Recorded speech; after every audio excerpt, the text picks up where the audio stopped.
como inicio a la clase de hoy. ¿Sí?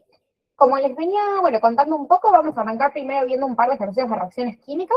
Yo acá tengo seleccionado, ¿sí? Un ejercicio, este primero, que es un ejercicio de examen bastante actualizado de la cátedra de Idricio, ¿sí? Hay un ejercicio de Dioyal que se parece bastante, así que les va a servir para las dos cátedras, ¿sí? Que tiene que ver con esto, identificar agente reductor y agente oxidante, ¿sí? Y después vamos a hacer dos ejercicios más numéricos de reacciones químicas, uno de cada cátedra, también de exámenes, ¿sí? Está todo enfocado más en segundo parcial, como ya saben. Bueno, bien, vamos a dar inicio entonces. Después la idea es seguir con unos ejercicios de soluciones y más para el final vamos a ver un ejercicio de cinética y uno de equilibrio químico. ¿Sí? Así que bueno, vamos a meterle patas y llegamos a lo más posible. Ustedes obviamente lo que pueden hacer, le comento por si alguna es la primera vez que se conecta a una clase acá con nosotros y conmigo, es preguntarme dudas ahí en el chat, que se las van mandando a medida que les surge, o si quieren pueden prender el micrófono, eso lo único me esperan a que yo termine de hablar como para no pisarnos, ¿sí? Pero bueno, me van preguntando, obviamente, ¿sí? Bueno, vamos a arrancar entonces. Este es un ejercicio un poquito más teórico, ¿sí? De reacciones redox. Bueno, nos dice lo siguiente. Primero me da la siguiente reacción, ¿sí? Fíjense que es una reacción que ya vemos que está balanceada. Acuérdense que tenemos a todas las especies reactivas, que en este caso son un hidróxido y un oxosal, ¿sí? La vemos por acá. Y tenemos a tres productos, ¿bien? Bueno, indique cuál es la opción correcta. Y después me dice, incluya el cambio en el número de oxidación, tanto signo como número de la sustancia correspondiente, ¿sí? Bueno, en fin. Fíjense que acá las preguntas giran en torno a agente reductor, agente oxidante, ¿sí? Agente oxidante, todo en torno a eso. Primero vamos a hacer un poco de lectura crítica de las opciones y después vamos a ver si tenemos que hacer cálculos efectivos de los números de oxidación, que probablemente haya que hacerlo, ¿sí?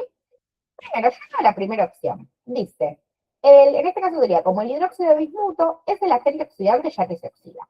Bueno, fíjense, ya este término, esta opción, yo ya me doy cuenta que está mal. ¿Por qué motivo? Porque nunca el agente oxidante es el mismo que se oxida. Es decir, cuando usamos el elemento que se oxida, ese elemento que se oxida va a estar contenido dentro de lo que nosotros llamamos el agente reductor. Y caso contrario, a que esa especie química, o a que ese elemento, mejor dicho, que se va a reducir, va a quedar contenido dentro del agente oxidante. Por ese motivo sería imposible que la opción número A sea correcta, ¿sí? Fíjense que la opción número B, más allá de que puede ser correcta o incorrecta, ahora la podemos determinar, por lo menos tiene sentido. Dice, el bismuto es el agente oxidante, ya que se reduce. Bueno, pasaría con esto. En la terminología de agente oxidante con especie que se reduce podría llegar a funcionar. Ahora, ¿qué es lo que yo veo de negativo en esta opción? Que cuando nosotros pensamos en agente oxidante y agente reductor, siempre tenemos que tomar a la especie química completa como yo la veo en reactivo. Entonces, a lo sumo, el agente oxidante, ¿quién sería? El hidróxido de bismuto completo, no solo el bismuto, ¿sí? Siempre tengo que ver ese elemento que se reduce, supónganse que sea el caso, que esté contenido dentro de esa especie. Y a esa especie es la que yo llamaría agente oxidante. Lo mismo acá, si yo, por ejemplo, palpara que de repente el azufre es el que se oxida, yo podría decir que toda esta oxosal sería el agente reductor. Se entiende siempre terminología contraria, pero tomo la especie química completa como yo me la encuentro en reactivos. Bueno, ¿qué más? La opción C, fíjense que tendría sentido, puede llegar a funcionar, porque me agarra la especie completa, me dice que es el agente oxidante, ya que se reduce. Y la opción número D, fíjense que no tiene sentido porque dice agente oxidante y dice que se oxida. Entonces yo acá ya veo que la que a mí me parece la correcta es la opción número C. De todas formas, como me pide calcular los números de oxidación, lo vamos a hacer, ¿sí? Porque lo que me pide es un poco más que eso. Bueno, muy bien. Vamos a ir el ejemplo de los números de oxidación, entonces. Para nosotros poder determinar qué especie se oxida y qué especie se reduce, tengo que justamente calcular los números de oxidación de todos los elementos en reactivos y en productos, ¿sí? De esa forma, aquella especie que aumente su número de oxidación, vamos a decir que se oxidó. Aquella especie que disminuya su número de oxidación, vamos a decir que se redujo.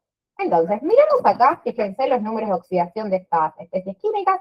Tenemos el bismuto, que vemos que utiliza +3, esto ustedes lo pueden chequear en la tabla, pero me doy cuenta por el número que tiene debajo el grupo H, ¿sí? Acuérdense que en los hidróxidos, el número de oxidación del metal se cruza acá abajo. Bueno, los números de oxidación del oxígeno y del hidrógeno, que son sabidos, ¿sí? Siempre se reiteran. Algunos se pierden, me va preguntando. Bueno, número de oxidación del sodio, la única opción que tengo en tabla, +1. No puede usar otra opción. Y aquí sí podemos llegar a tener dudas, es cuál va a ser el número que usa el azufre. Porque sabemos que el oxígeno está usando -2 porque de vuelta es la única opción que tiene. Entonces, me concentro acá. ¿Qué número de oxidación va a aportar el azufre? Va a tener que aportar un número positivo que justamente a nosotros nos lleve a la neutralidad. Entonces, tenemos que evaluar cómo vienen las cargas positivas y negativas, porque si yo quiero que sea neutro, la totalidad me tiene que dar 0. Entonces, tenemos, fíjense, más 1 multiplicado por 2 que viene del sodio, la carga positiva viene siendo más 2 en total.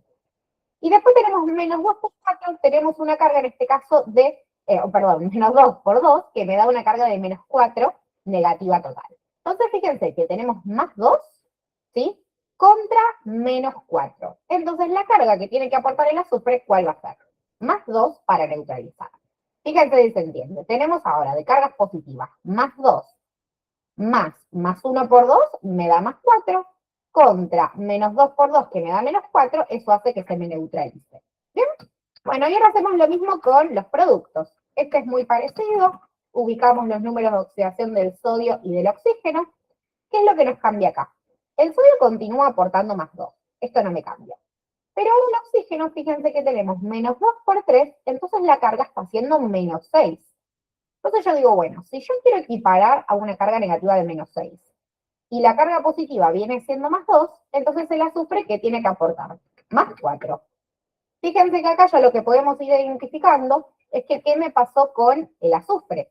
Se me oxidó, ¿sí? Aumentó su número de oxidación. Bueno, nos vamos al bismuto. Esto es importante para que lo tengan en cuenta. Siempre que ustedes tengan así un elemento químico solo, el número de oxidación va a ser 0, ¿sí? Lo mismo si ustedes tuvieran, por ejemplo, oxígeno 2, nitrógeno 2, que son gases, ¿sí? Diatómicos, también van a tener número de oxidación 0. Bueno, y por último, los números del agua, esto no creo que haya mucha duda, los tenemos ahí. Muy bien. Entonces, fíjense lo siguiente. Como decíamos recién, el elemento que se oxidó fue el azufre. De esa manera nosotros podríamos decir que esta oxosal, toda completa, Na2SO2, actúa como ¿qué? Como el agente reductor. ¿Por qué? Porque contiene el azufre, que es quien se oxidó. Bueno, ¿y qué pasaría acá? Fíjense el bismuto. El bismuto pasa de más 3 a 0. Bajó su número de oxidación, eso significa que se redujo. Entonces, fíjense que acá comprobamos que esta es correcta. Como el bismuto se reduce, el hidróxido de bismuto viene a ser el agente oxidante. ¿Bien? Bueno, y lo que te dice es incluir el cambio en el número de oxidación, signo y número de la sustancia correspondiente, ¿sí? Entonces, ¿qué tenemos? Tenemos al bismuto, que pasa de más 3 ¿a qué? A bismuto con carga 0. Este es el pasaje del número de oxidación. Bueno, me dicen hasta acá si hay preguntas, ahora voy a ir a leer el chat por las dudas, me parece que no sonó.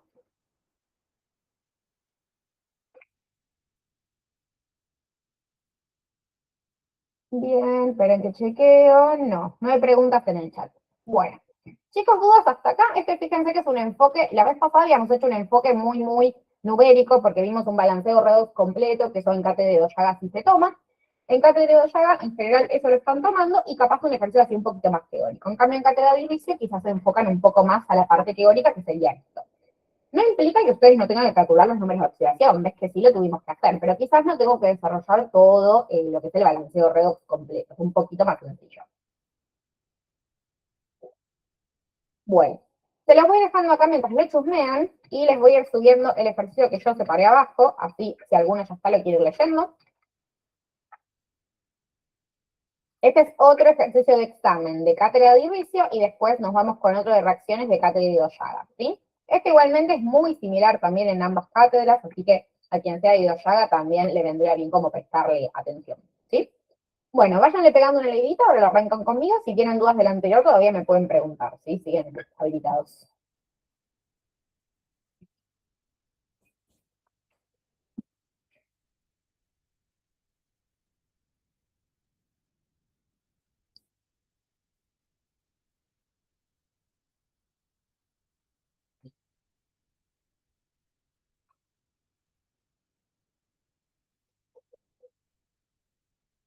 ¿Por qué el bismuto pasaría a? Está bien, la pregunta. Miren, una cosa es como, bueno, como pregunta acá abajo Macarena también, los coeficientes estequiométricos exactamente no van a afectar a los números de oxidación, ¿sí? Esto es algo que la reacción química lo pone, ¿para qué? Para constituir un balanceo o una igualación de la reacción, ¿sí? Ese 3 no es un número de oxidación, ¿sí? Vos siempre cuando lo tengas que pensar, los números de oxidación, mirá nada más a la especie química. Ves que de hecho cuando yo acá, por ejemplo, consideré que el bismuto usaba un 3, yo nunca estuve mirando este 3, estaba mirando a este 3 de acá abajo. Entonces yo me concentro en esta parte. Estos números que están puestos adelante, la verdad que no me interesan. Eso sería lo que yo tendría que colocar si hiciera un balanceo redox. Acá es una reacción que ya está balanceada. Lo único que me interesa es mirar a cada especie química individualmente, no el número que tenga adelante, ¿sí? Así que siempre cuando yo pienso en la neutralidad, por ejemplo, y pienso en los números de oxidación, a lo sumo me interesan estos, que son los que llamamos los subíndices. Pero no los números de acá adelante, que en realidad lo que me indica es el número de moles, no es algo que venga al caso en este ejercicio, ¿sí? Bueno, muy bien. Bueno, nos vamos a ir al ejercicio que sigue, chicos. Después, igual que el caso, si queda algo en el tintero, me van preguntando y después respondo de las dos cosas juntas porque es el mismo tema en realidad. Bueno, segundo ejercicio de reacciones químicas, pero más enfocado no en la parte redox, sino más bien en la parte de estequiometría, ¿sí? Bueno, es un ejercicio en el que a mí me dan una reacción química, fíjense que ya está balanceada, me doy cuenta porque tengo un número colocado acá adelante, ¿sí? Y me dicen que se van a poner a reaccionar 25 gramos de una aleación de plata, ¿sí? Con 13% de impurezas inertes, ¿sí? Con 800 centímetros cúbicos de una solución de ácido nítrico o ácido nitroso, había que calcularlo, 0,800 molar. Y después la pregunta es calcula el rendimiento de la reacción, si lo que se obtienen son 0,160 molar. Bueno, consejito de lo que yo suelo hacer en reacciones químicas que siempre les recomiendo. Ustedes esto, aunque no les pidan el desarrollo, lo van a tener que desarrollar, obviamente, porque es una ejercicio numérico, se van a una hoja borrador o a donde sea que vayan a resolver y se copian de vuelta la reacción química. Obviamente con la garantía de que está bien copiada, porque esto es como la base de la información. ¿Sí? Si esto yo lo copio mal, es muy difícil que salga bien. ¿Sí? Y bueno, rescatan la reacción química entera, se anotan datos. Entonces, ¿qué es lo primero que yo veo? Que coloco 25 gramos de plata con un 3% de impureza. Bueno, esto lo pueden ir poniendo así, fíjense que acá me quedó un poco desfasado, vamos a agrandar un poco aunque se pixele, para que me vayan saliendo. Muy bien, este es el dato acerca de la plata, ¿sí? Achicamos ahí un poquito la letra. Muy bien. Después, dato acerca del ácido, que ya lo habíamos leído, fíjense que el ácido evidentemente es el soluto dentro de una solución. Entonces tenemos 800 centímetros cúbicos de solución y la concentración de la solución es 0,8 molar. ¿Bien? La pregunta es cálculo de rendimiento. Esto yo lo voy a poner acá. Ahora repasamos un poco cuál es el término del rendimiento, ¿sí? Pero el rendimiento es justamente qué cosa. Es un porcentaje, ¿sí? Por eso es que yo lo estoy poniendo así. Que a mí lo que me indica es justamente eso. Porcentualmente, qué tanto de nuestros productos se les va a formar. Cuando siempre uno piensa en una reacción perfecta, siempre el rendimiento es como del 100%. ¿Eso qué significa? Que todo el reactivo que yo puse se transformó a productos con un 100% de efectividad. O sea, todo se consumió y se formó todo producto. ¿Qué pasa? En general, cuando uno se lo preguntan, es porque ese rendimiento está por abajo del 100%. Eso significa que justamente la transformación de reactivos a productos no es tan efectiva. Por eso es que lo pongo acá, porque es algo que afecta justamente este pasaje. Muy bien, y después lo último que tenemos de datos es que lo que se obtienen son 0,160 mol del gas. ¿Sí? Muy bien, listo, acá está toda mi información. Bueno, vamos con lo primero.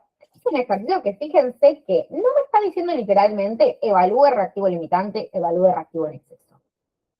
¿Por qué me lo dicen en realidad? Me tengo que dar cuenta de forma independiente. ¿Cuándo voy a calcular reactivo limitante y reactivo en exceso? Siempre que a nosotros nos den lo que se coloca de mis reactivos. Si a mí me dicen lo que yo puse de uno y lo que yo puse del otro, es porque tengo que hacer esa evaluación de reactivo limitante y reactivo en exceso. ¿Qué era evaluar reactivo limitante y reactivo en exceso?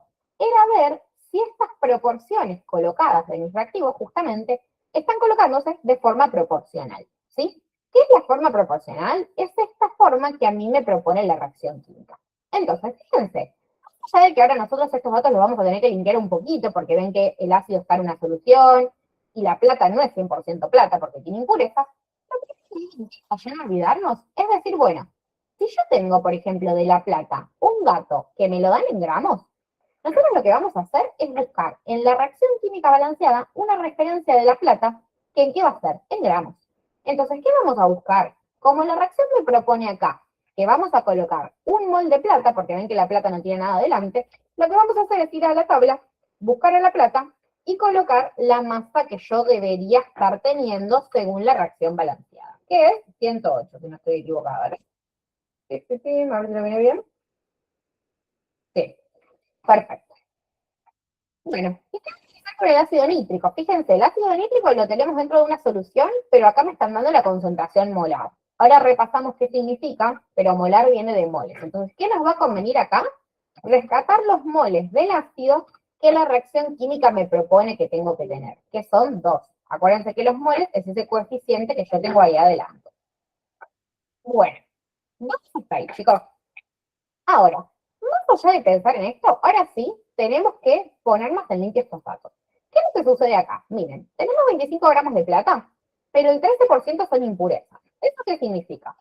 Si hacemos 100 menos 13, lo que nos está quedando es que un 85% de eso, de los 25 gramos, evidentemente que es plata pura. Entonces, si yo tengo un 13% de impurezas, es porque tengo un 87% de pureza. ¿Eso qué significa? Que el 87% de los 25 gramos efectivamente es plata. Y ahí, a mí que me interesa la plata, porque es el partícipe de la reacción. Entonces, ¿qué es lo que vamos a decir para calcular cuánto tengo de verdad de plata? Si el 100%, que es todo lo que tengo, son 25 gramos, el 87%, ¿cuánto va a ser? Y con esto vamos a calcular la masa real de plata que estoy colocando. Esto sí es importante hacerlo. Si yo lo hago con los 25, ya estoy teniendo un error, porque no era todo plata. Una vez que yo ya lo calculo, suelo hacer esto, ¿sí? Lo dejo acá anotado y esto lo vamos a tachar. Aunque sea en lápiz, no hace falta que el profe no lo vea, esto de hecho es parte del proceso, pero sí para después no confundirse y mirar mal, porque vieron que los datos se empiezan como a acumular y capaz de repente es como mucho. Bueno, hasta ahí vamos. Esto sería solucionado el tema de la plata, ¿sí? Vamos a continuar. ¿Con qué seguimos? Nos queda solucionar el tema de la solución de ácido nítrico. ¿Qué era lo que decíamos antes? El ácido nítrico está metido en una solución. A mí la verdad que los centímetros cúbicos no es algo que yo pueda contrastar. Y por otro lado, capaz en esos centímetros cúbicos yo me encuentro ácido, pero también me encuentro agua o otros solventes. Entonces, ¿qué tenemos que hacer? Tenemos que calcular cuánto estoy teniendo de ácido en estos 800 centímetros cúbicos que coloco. Para eso primero tienen que recordar ustedes qué es molar, que es algo que sale de soluciones, y acuérdense que concentración molar me indica la cantidad de moles que yo tengo cada 1000 mililitros o cada 1000 centímetros cúbicos de solución. De manera que yo qué voy a plantear. Si yo sé que en 1000 centímetros cúbicos de la solución tengo 0,8 moles del ácido, ¿sí? Porque es justamente lo que me indica la concentración molar, ahora que yo estoy colocando 800 centímetros cúbicos de la solución, ¿cuántos moles voy a tener? Y con esto lo mismo, nos hacemos de qué? De los moles reales que yo estoy poniendo de mi soluto, que es lo que a mí me interesa. Bueno, resolvemos y ahora voy a leer el chat. Me dicen si hay alguna pregunta hasta acá, porque ahora tenemos que hacer la evaluación de reactivo limitante. Si alguno se perdió, me dice. Estos son los moles que vamos a tener del ácido. Entonces lo mismo, yo acá ya voy a dar registro de qué, de lo que a mí me interesa, que son los moles que estoy colocando de este. Ve que yo lo voy poniendo como encolumnado, ¿sí? Intento, no está tan encolumnado, pero bueno, para que más o menos me siga. Esto, y los datos que saqué de la reacción están acá arriba. Bueno, a ver, los leo un momentito a ver cómo venimos. Ah, ahí ya lo entendió. Bien, perfecto, bien. Se respondieron entre ustedes. Bueno, chicos, bárbaro. Ahora, viene la evaluación del reactivo limitante. Fíjense lo siguiente. Lo que vamos a poner en la parte de arriba primero son las cantidades, ya sean gramos o en moles, en este caso este en gramos y este es en moles, que yo debería tener de cada uno. Entonces, mírense cómo hago. Yo voy a decir, si 108 gramos de plata reaccionarían según la reacción química con 2 moles del ácido, ¿sí? Que nosotros colocamos 21,75 gramos de plata, esta X, que esto a veces es lo más difícil de entender. Esto es lo que yo debería tener de plata, no, del ácido. Entonces, ¿qué es lo que estamos haciendo en esta regla? Que es lo que a ustedes a veces les hace ruido y no se terminan de entender. ¿Por qué motivo hay un número, que sería este, que yo no lo estoy colocando? Porque justamente la idea es generar un contraste entre esta regla que yo estoy planteando que me va a decir lo que yo debería tener en moles del ácido, ¿junto con qué o contra qué? Contra lo que yo tengo de verdad, ¿sí? Entonces, lo que acá a nosotros nos va a salir es la cantidad en moles que yo estequiométricamente necesitaría para reaccionar con los 25 con 21,75 gramos de plata. Supónganse que acá esto me diera, no sé, 0,5. ¿Qué pasa? Yo lo que veo es que yo tendría que tener 0,5 y tengo 0,64. Entonces puedo decir, bueno, estoy teniendo exceso de ácido. En cambio, si yo acá me sale que necesitaría tener más de lo que tengo, yo digo, bueno, al revés, el ácido es mi reactivo limitante. ¿Qué significa eso? Que entonces mi ácido me está un poco condicionando lo que yo voy a poder usar del otro. Porque supónganse, si mi relación es que yo necesito 21,75 gramos de plata cada 0,64 moles, si yo sigo teniendo 21,75 de plata, ¿sí? Pero ahora de este estoy teniendo, de repente, no sé, 0,9 moles, ¿qué voy a decir? Bueno, esos 0,9 moles me están sobrando, porque no sigue la proporción. Nos vamos acá arriba. Si yo tuviera, en vez de 108 gramos de plata, tuviera 120, pero yo tengo igualmente 2 moles del ácido, y bueno, la verdad es que aunque yo tenga 120 de la plata, no me va a servir, porque solo van a poder reaccionar 108. Entonces, lo importante de entender es que la reacción siempre va a reaccionar siguiendo las proporciones.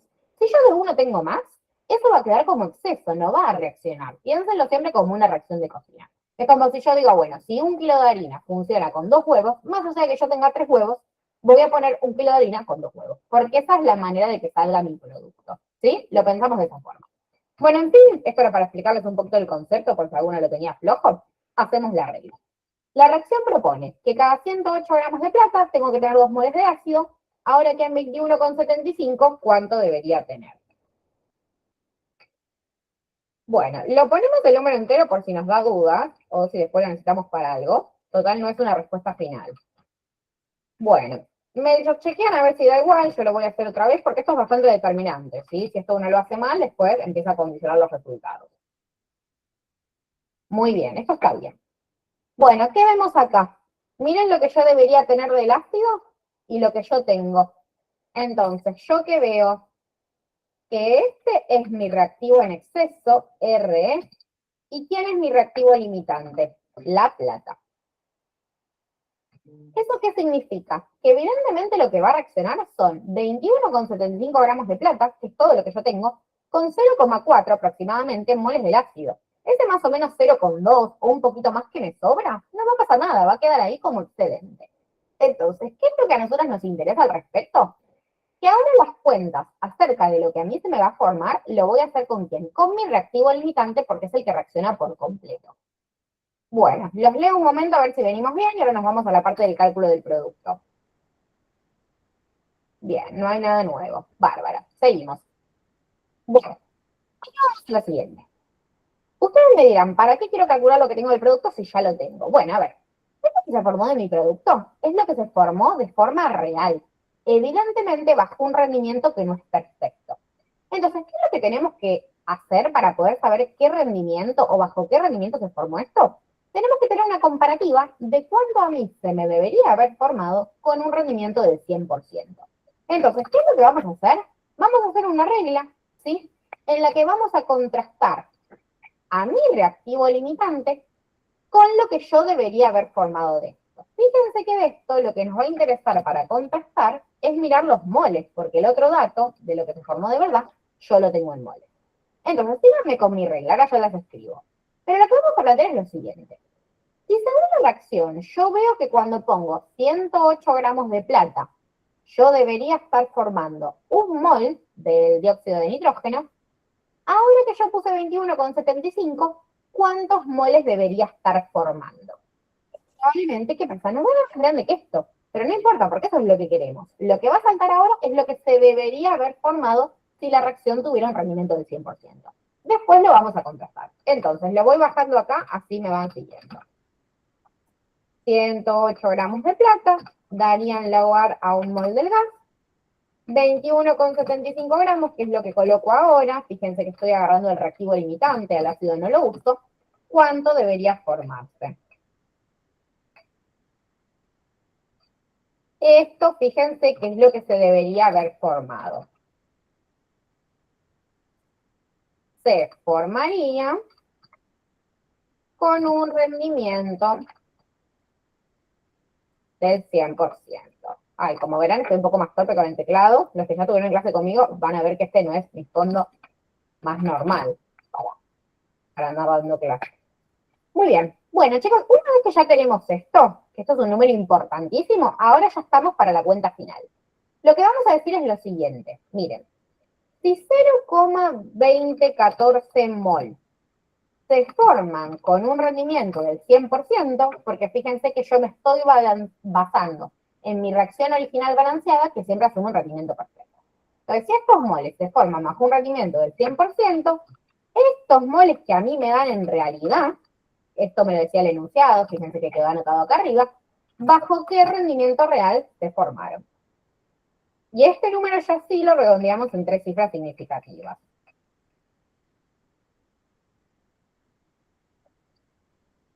A mí me dio así.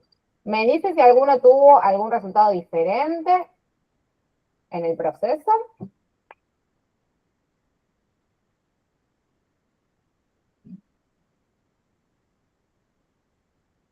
¿Por qué si cada 108 gramos tenemos un mol de A, lo igualo a 2 mol?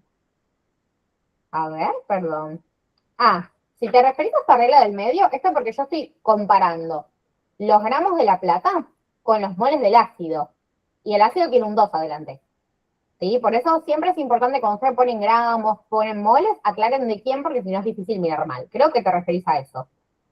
¿No? Después acá igualamos con un mol, porque justamente el dióxido de nitrógeno tiene un 1 adelante, por eso le puse un mol. No sé si respondí. Ah, ahí está. Perfecto. Bueno, lo miran un momentito, chicos. Esperen que les voy a sacar de suma si pueden ver el ejercicio completo. Ahí está. Y si todo viene bien, les comparto el próximo. Vamos a hacer una rapidito de la otra cátedra y ya cambiamos de tema.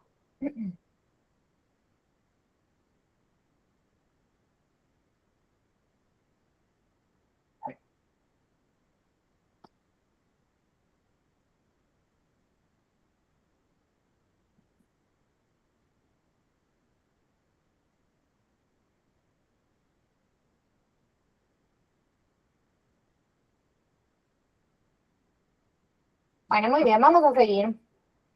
Si no hay dudas. Bueno. Bueno, ejercicio de la otra cátedra para ser un poco más equitativa. Bueno, no lo puedo agrandar mucho porque tiene bastante mala definición. Ahora yo se los voy a ir leyendo. Si no, bueno, lo intentamos agrandar un poco más, pero yo lo intenté y quedaba medio feo, ¿sí? Bueno, a ver acá. El ejercicio es de lo mismo, así que no le vamos a dar mucha intro. Dice lo siguiente. Se van a hacer reaccionar 200 gramos de azufre sólido con 90% de pureza con suficiente cantidad de clorato de potasio y agua según la siguiente ecuación química. Bueno, me dan la ecuación balanceada. Bueno, yo ya les empiezo a spoilear una diferencia importante con el anterior. Es un ejercicio en el que no vamos a evaluar reactivo limitante y reactivo en exceso. ¿Por qué motivo? Porque ven que me dice que a este clorato de potasio, que sí me indican cuánto pongo, ¿sí? No, mentira. El clorato de potasio, que no me indican cuánto pongo, me dicen que yo estoy poniendo el suficiente como para acompañar el azufre sólido. Entonces, ¿qué pasa al respecto? Bueno, nada. Si yo pongo suficiente es porque evidentemente la reacción va a poder funcionar con la cantidad que yo necesite del otro. Así que lo que a mí me va a interesar es justamente calcular cuánto azufre puse y fin. Y con eso me voy a calcular mi producto que probablemente me pregunten. Entonces, más allá de darme lo que yo pongo de azufre sólido, ¿sí? Me preguntan, indique la cantidad, esto indicaría los moles, ¿sí? Que se obtienen si la reacción tiene un rendimiento del 60%. Expresa el resultado en moles con un decimal. Bueno, acá les aclaran de todas formas. Bueno, es un poquito más fácil que el que vimos recién. Entonces, nuevamente, me rescato la reacción química nada más. Me quedo con este pedacito. ¿Sí? Y vamos a anotar los datos que nos da. Bueno, entonces tenemos del azufre, fíjense, parecido a lo que vimos antes, usamos 200 gramos de azufre, ¿sí? Pero tiene 90% de pureza. Lo mismo que decíamos antes, ¿sí? ¿Qué significa esto? Que si 200 gramos es mi 100%, me quedó acá la regla un poco invertida, el 90% ¿cuántos gramos van a ser? ¿Sí? Esta no la pueden plantear hacia el revés, lo importante es que siempre todo les quede columnado, ¿sí? Porcentaje arriba de porcentaje, gramos arriba de gramos, ¿sí? Bueno, con esto siempre ustedes se van a hacer de la masa real que están utilizando, ¿sí? Con esta masa de azufre es que nosotros vamos a ir a hacer los cálculos, ¿sí? No con la masa de 200, porque de vuelta, esos 200 tienen un 10% de impureza o un 90% de pureza, como uno le quiera pensar. En este caso, el que está planteado un poco más fácil que el anterior. Entonces, de azufre tenemos, ahí está, 180 gramos. Ok, hasta acá. Bien. Esto todo referido al azufre, vamos a ponerlo acá como abajo, pero igual la verdad que es el único de que tenemos información. Muy bien. Bueno, listo, está ahí. Entonces, ahora fíjense, los moles, ¿sí? Que voy a generar del ácido sulfúrico, vamos a plantear acá la pregunta, los moles de este es el ácido sulfúrico, fíjense que aunque ustedes no sepan el nombre, les aclara la fórmula química, que voy a tener bajo un rendimiento del 60%. Bueno, eso lo vamos a dejar marcado también, ¿sí? ¿Esto qué significa? Que, más allá de que yo pueda calcular los moles que se puedan llegar a formar del ácido, solo un 60% de esos moles se van a formar efectivamente, porque el rendimiento es más bajo de lo que yo espero, ¿sí? Muy bien. Entonces, nos vamos a lo siguiente. Primero, justamente, ¿qué es lo que vamos a hacer? Vamos a calcular cuántos moles del ácido se nos tendrían que haber formado sin contemplar el rendimiento todavía. Entonces, fíjense, del azufre nosotros tenemos la masa, entonces lo que vamos a buscar en la reacción balanceada es una referencia de la masa. Fíjense que el azufre tiene en tabla una masa de 32, pero acá la reacción me dice que se ponen 5 moles de azufre. Entonces hacemos 32 por 5, ¿sí? 160 gramos es la masa de azufre que nos propone la reacción química, ¿sí? Bueno, el rendimiento lo dejamos acá en el medio. Y después del ácido, lo que vamos a mirar son los moles. Entonces, fíjense que lo que yo estoy planteando es lo siguiente. Según la reacción química balanceada, cuando yo pongo 160 gramos de azufre, a mí se me tendrían que formar 2 moles. Entonces digo, bueno, ahora que estoy poniendo 180 gramos de azufre, ¿cuántos moles se me van a formar? Esa sería la regla de tres. Todavía no contemplé el rendimiento, pero está bien, ¿sí? Eso lo vamos a hacer al final. Primero calculamos sin contemplar el rendimiento. Si alguna se me pierde, me dice. X. Esto va a calcular los moles del ácido que a mí se me formarían desde la teoría. Es decir, los moles del ácido que se formarían con un rendimiento del 100%.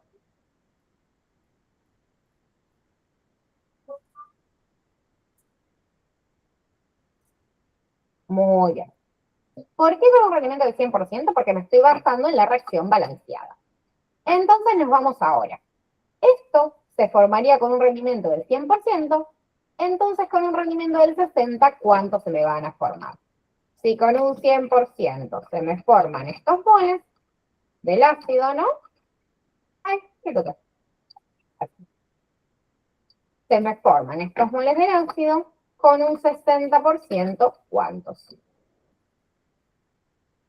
60 por 225 dividido 100, ¿sí? Siempre multiplicamos en cruz. Bien.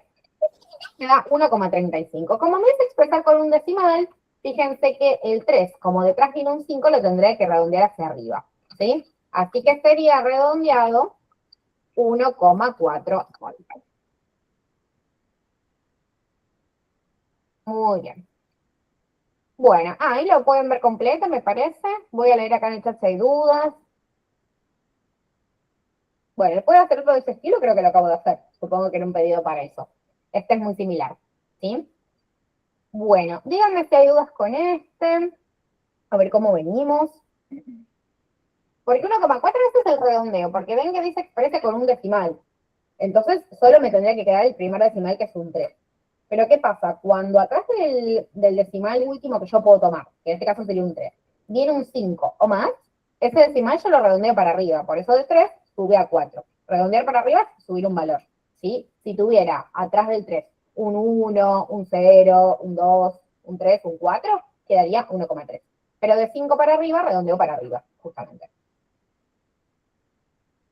¿Es obligatorio redondear? Sí, es obligatorio por la consigna. Si no, el número ideal sería 1,35, que de hecho son 3 cifras significativas. Pero ustedes leen la consigna y si les especifica algo así, cumplen para la consigna. Sí. No los resultados intermedios. Ven que yo acá en el medio no redondeé. Pero sí al final tengo que cumplir con lo que la consigna me dice. Lamentablemente. No sé, en este caso, porque lo habrán pensado así, pero bueno, así dice la consigna. Bueno, muy bien.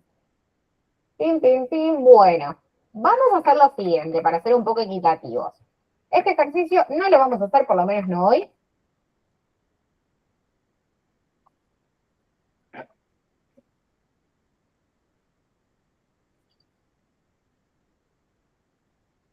Vamos a organizar un poquitito. Bien. Bueno, chicos, vamos a hacer esto. Nos vamos a ir con un ejercicio de soluciones. Después nos vamos a ir con un ejercicio de cinética. ¿Sí? Equilibrio veremos si lo vemos hoy, según cómo vengamos con los tiempos, qué tan rápido hagamos esto. Si no, lo dejamos para la próxima clase que hagamos. ¿Sí? Bien. Soluciones de que, bueno, esto es un ejercicio sacado de Cátedra de Iricio. El ejercicio de cinética es de Cátedra de Idoyaga. Así que, bueno, vamos así como un poquito y un poquito.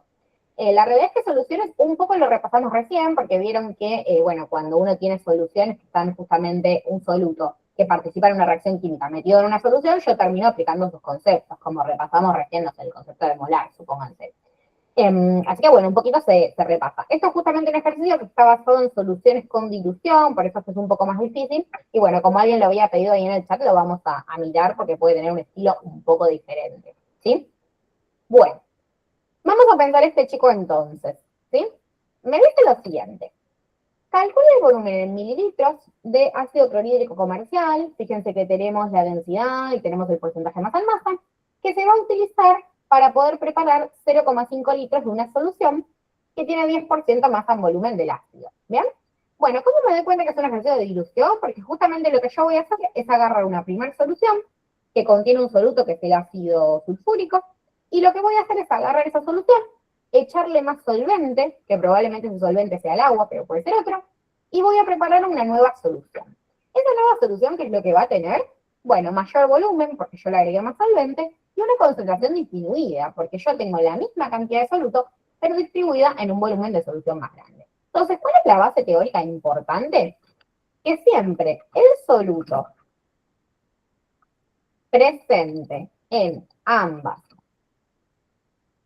soluciones es el mismo. Entonces, si nosotros lográramos en la solución de la que yo tengo más datos, que es mi solución final, fíjense que es esta, calcular cuántos solutos yo tengo, eso ya después me lo voy a trasladar a la solución de la pregunta, que sería como la solución madre o solución concentrada, y ya voy a poder calcular lo que me piden.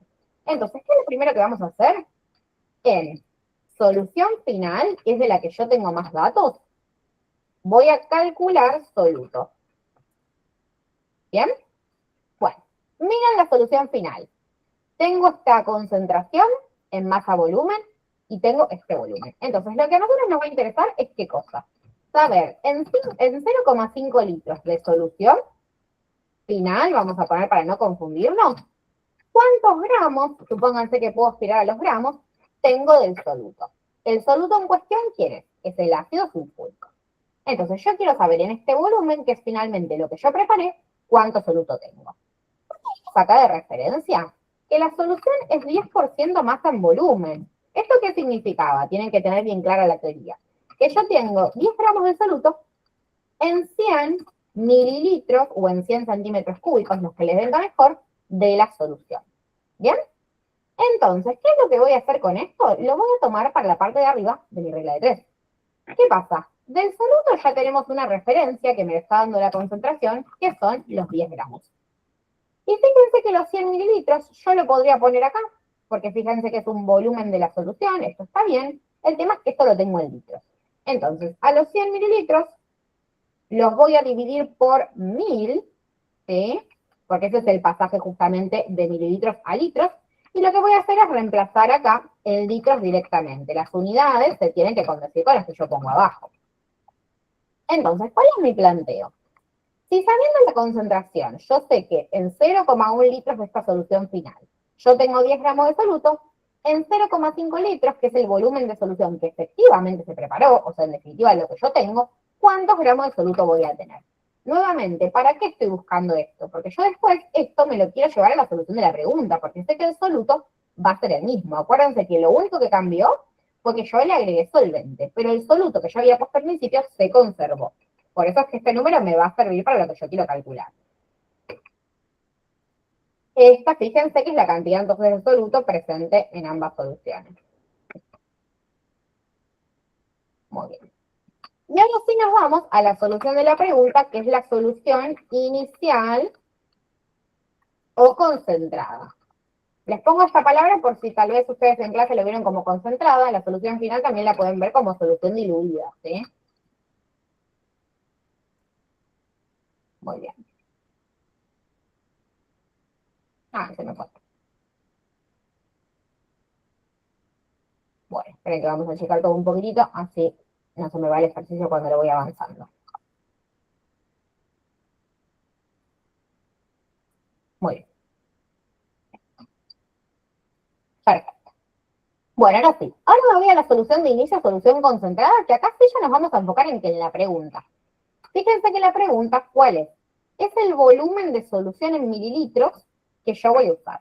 Entonces, mi X son los mililitros de la solución de inicio o solución concentrada que yo tengo que tomar.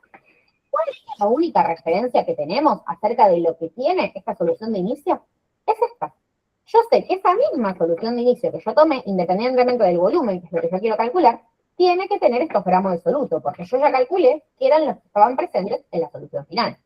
Entonces, ¿qué nos está interesando para la parte de arriba? ¿Qué es lo que yo quiero?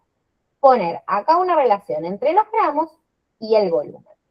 Bueno, ¿qué tenemos entonces de referencia de la solución de inicio, más allá de lo que me preguntan, que eso ya lo registramos? Tenemos la densidad, ¿sí? Que esto vamos a ver ahora para qué sirve, y tengo mi porcentaje masa en masa.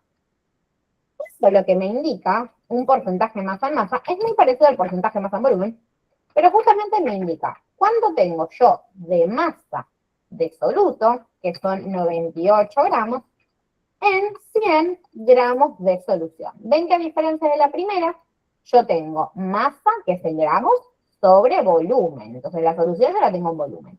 En un porcentaje masa en masa tengo tanto el soluto como la solución en masa. Entonces, ¿qué es lo que me da? Fíjense que me da un dato de soluto, como para que podamos poner acá arriba, que eso me viene bárbaro. Pero, ¿qué está pasando acá con la solución? Estamos queriendo poner acá mililitros de esta solución de inicio, pero lo que yo tengo de dato, ¿qué es? Es una masa. Entonces, para pasar de masa a volumen, es que usamos, ¿qué? El dato de la densidad, justamente. Entonces, siempre la densidad, cuando ustedes la tengan, acuérdense que sirve para esto, para transformar de masa a volumen o viceversa. Entonces, miren, fórmula de densidad, la colocamos acá, y ¿qué es lo que vamos a hacer? Reemplazamos la densidad de la solución, le puedo poner gramos mililitros si quiero, porque es lo mismo que gramos centímetros cúbicos. Reemplazamos la masa de la solución, no se confundan y pongan el 98, la masa de la solución es 100, esta densidad es de la solución, y yo lo que quiero es justamente convertir estos 100 gramos, que es masa, a mililitros. O sea que mi incógnita, ¿cuál va a ser? El volumen. ¿Sí? Obviamente, si ustedes tienen la densidad, van a tener que elegir. Si yo tengo, por ejemplo, la densidad y tengo la masa, yo voy a poder calcular el volumen. O al revés, si yo tengo la densidad y tengo el volumen, voy a poder calcular la masa. En este caso iríamos así. Y el despeje les quedaría de esta manera. Ah, chicos, copié cualquier cosa acá. 1,84 la densidad.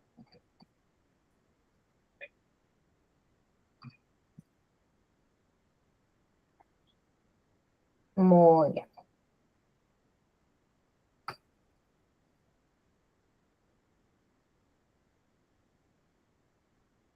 Voy a anotar el resultado entero y después vamos a redondear el resultado final.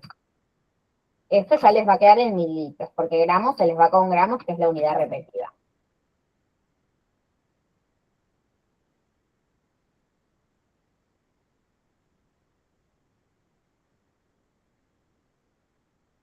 Muy bien. Bueno, este volumen me lo llevo acá y ahora ya estamos en la regla final. Ya con esto termina el ejercicio. Bueno, ahora me dicen si hay dudas, obviamente. Siempre que ustedes terminen, fíjense, en este caso no les especifica cómo redondear, les anoto completo lo que me dio. Mililitros. Lo voy a poner en 3 cifras significativas, ¿sí? 1, 2, 3, la última sería de 7. Como después del 7 viene un 2, lo dejo como está. Así. Y fíjense que lo único que me dice es que esté en mililitros. Así que bueno, garantizo que la unidad esté correcta y se termina. Bueno, esperen que voy a leer ahí en el chat, a ver cómo andamos. Preguntas pareciera que no hay. Bueno, dudas es que se entendió, es un poco confuso, pero bueno, hay que sí, obviamente tener muy claro el concepto de dilución, siempre saber que en general el nexo entre una solución y la otra va a ser lo que yo tengo de soluto, ya sean gramos o en moles, como yo lo puedo calcular, y después listo, y tener muy bien claro los conceptos, que era molar, que era masa en volumen, porque eso obviamente les va a facilitar todo. Y siempre tener presente para qué me sirve la densidad, ¿sí? La densidad no es algo que yo vaya a poner en la regla de 3. Va a ser como para hacer un cálculo auxiliar que a mí me facilite la regla de 3 y en definitiva llegar a mi respuesta, ¿sí? Pero no mucho más que eso. Yo nunca voy a meter la densidad en una regla de 3, ¿sí?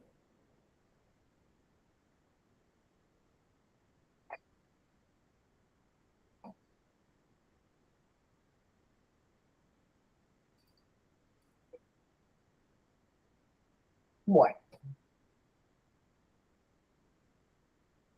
Bueno, chicos, para cerrar nos vamos a ir al ejercicio de cinética.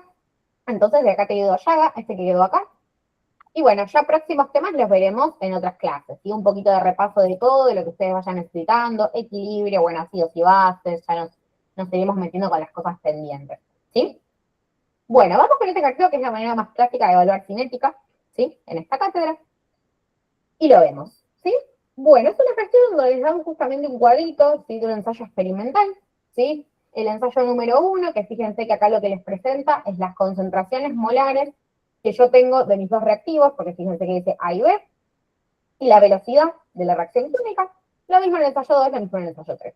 En general, ustedes lo que tienen que hacer es ir viendo justamente qué es lo que a mí me va cambiando, es decir, cómo va modificándose la velocidad y qué es lo que yo fui modificando en las concentraciones de mis reactivos. La primera es el orden global de la reacción.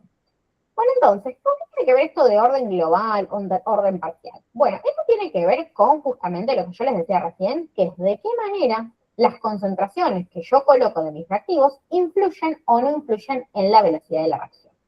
Entonces, lo que siempre tengo que hacer es comparar un punto con el otro. Entonces, fíjense, yo pongo ensayo número 1 con ensayo número 2. Fíjense, entre el ensayo número 1 y el ensayo número 2, más allá de que cambió la velocidad, que ahora vamos a ver qué tanto cambió, fíjense que la única concentración que cambió fue la de mi reactivo número 1. Este se quedó igual, y fíjense que el reactivo número 1, si ustedes lo notan, lo que sucedió es que aumentó al doble.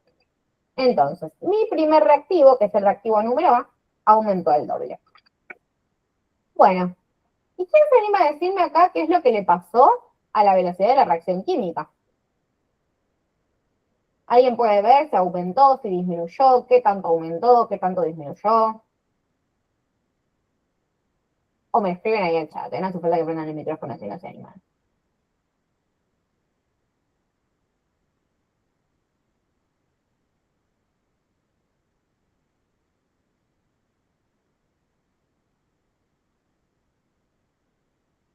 Bueno, yo lo que veo con la velocidad de la reacción, si yo comparo el paso 1 con el paso 2, se multiplicó por 4. ¿Cómo pueden hacer eso? Ven que capaz la primera uno lo veía un poquito más fácil porque ven que justo es el mismo número, paso de 1 a 2. Pero capaz en este caso ustedes no se logran dar cuenta que aumentó al cuádruple. ¿Qué es lo que pueden hacer para comprobar? ¿Sí? Esto, pueden hacerse la siguiente cuentita para que les dé. Tienen que hacer así. Por ejemplo, 7,6 por 10 a la menos 8, fíjense que es el valor de la segunda velocidad, dividido el valor de la primera velocidad. Cuando hagan esa división, les va a dar que la relación es 4. ¿Eso qué vendría a significar? Que justamente el número que yo puse arriba es 4 veces más grande que el primer número que yo puse. Lo que en otras palabras significa que la velocidad se multiplicó por 4 o aumentó 4 veces, ¿no? Son todas maneras de decir lo mismo. Entonces, los ECO les va a servir no solo para esto, sino para cualquiera que ustedes quieran hacer en este sentido. Bueno, espero que me hayan seguido hasta acá, si no me van preguntando, ¿eh? Bueno, con esto, fíjense que nosotros ya podemos evaluar lo que se llamaría el orden parcial, ¿sí? ¿De quién? Del reactivo número A. Porque acá lo que podemos ver es justamente qué influencia tiene haber aumentado la concentración de A en la velocidad. Entonces, fíjense qué es lo que yo veo.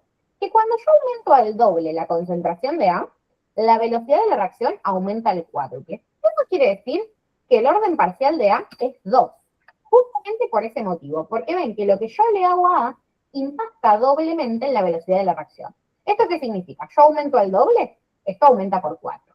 Si yo aumento el triple, esto aumenta 6 veces. ¿Se comprende? Es como que yo tengo el doble de efecto, ¿sí? Eso se llama orden número 2.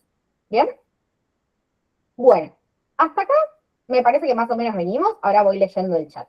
Vamos a explicar qué es lo que a mí me pasa con B, ¿sí? Esto esperen que lo vamos a poner todo en el mismo color, así sabemos que esto habla de A. ¿Sí? Bueno, no nos mezclemos. Vamos a evaluar ahora a lo que sería B. Bien, vamos con B ahora entonces.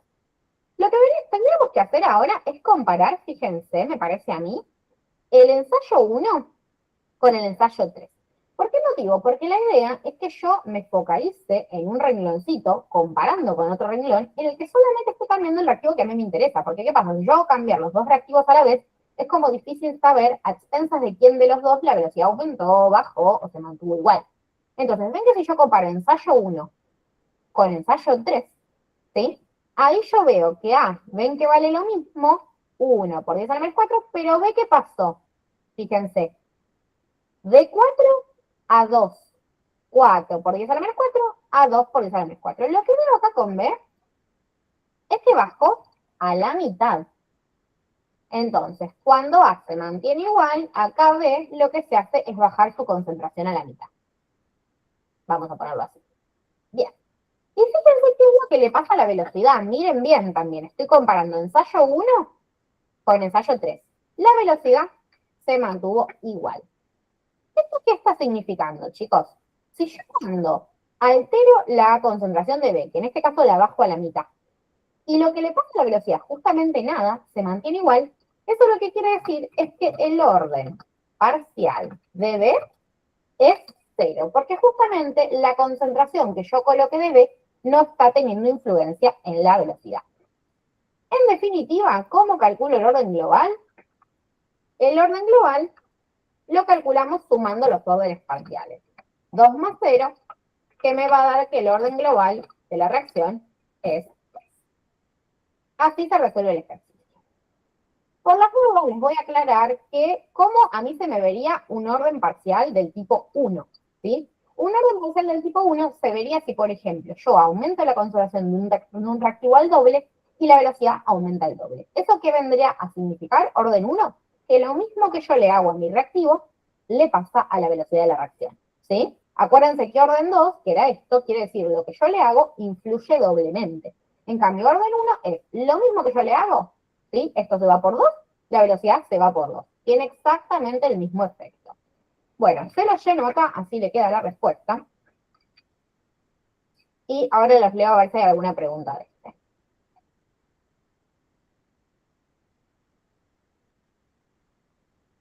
Ay, ¿podemos? Bien. No, chicos, otro rendimiento ahora no vamos a ver porque ya estamos en horario, ¿sí? Sí lo puedo dejar como pautado para la próxima. Vieron que siempre cuando nosotros coordinamos las clases, siempre a la tarde ya les vamos anunciando la clase y les decimos que manden ejercicios. Ahí ustedes tienen todo el lugar para mandar ejercicios y yo los voy descargando un ratito antes. Sí, pero bueno, no, ahora no vamos a ver otro porque ya estamos en horario. Sí, pero sí es un tema difícil, está bueno, así que lo tenemos en cuenta para la próxima vez. Entonces, bueno, chicos, con esto estaríamos, salvo que haya alguna duda de este último ejercicio que vimos, ¿sí? Espero que les haya servido y bueno, para la próxima sí nos van quedando pendientes ver equilibrio, que no hicimos nada, ver un poco más de ejercicios de rendimiento, que sería estequiometría, si tienen dudas, y bueno, ácidos y bases tampoco vimos, así que bueno, podría ser otra de las cosas pendientes. Ustedes eso, intenten estar atentos cuando anunciemos la clase y pídanme, cuéntenme de qué clase son, qué ejercicios les gustaría ver, ya sea de examen, de la guía, y bueno, obviamente si de repente me mandan 5 de reacciones químicas, no vamos a hacer los 5, pero bueno, yo selecciono alguno y les voy dando lugar a lo que quieran ver, ¿sí? Bueno, supongo que se estará subiendo el billete de la clase, y nos estaremos viendo dentro de poquito en una clase nueva. ¿Sí? Espero que les haya servido. Voy a dejar de compartir acá y bueno, les mando un beso, que descansen. Chau, chau, de nada.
Hello, hello, chicas,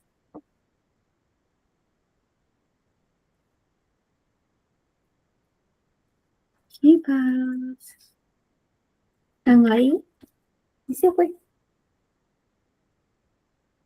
¿Están ahí? ¿Dónde están ahí? ¿Se fue?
Hola.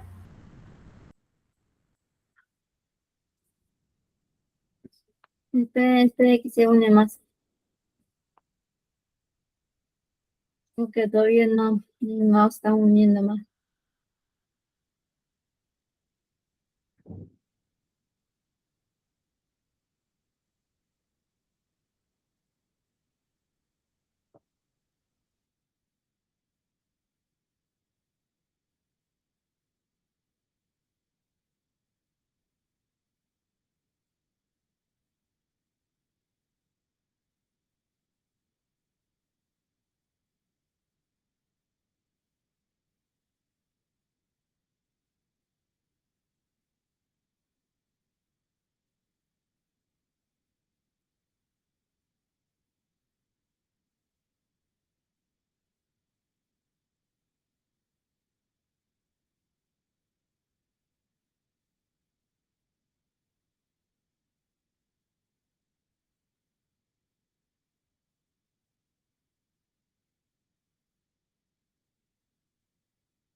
Voy a olvidar. Su reacción me dejó sin palabras. Bueno, familia, deseenme suerte. La verdad, admiro mucho a las personas que están en silla de ruedas, porque eso es difícil. Esperemos que no le moleste. Está muy lindo. Hola, ¿qué más? Hola, ¿Cómo vas? Brian. Sí, ¿cómo estás? Bien, ¿y usted? Bien, bien. ¿Qué más? Ya mucho rato esperándome. La verdad, sí. Sí. Siéntese si quiere. ¿Qué tal? ¿Cómo va todo? Pues bien. Y, ay, pues, me parqueo bien aquí para que hablemos. Espérate que te traje una sorpresita. Creo que te trae un peluche. Ay, qué lindo. Espero que te Muchas gustan los peluches. gracias. Sí, Sí, sí le gusta. muchas ¿Y gracias. qué más me cuenta de usted? Venga, pero sé por qué no me había dicho que, pues, ¿Qué? que ¿Sí en silla de ruedas? sí, Eso se no me preguntó. pero pues, Me dio pena decirlo, obviamente. Pero ya no hay problema. no, solamente que me gusta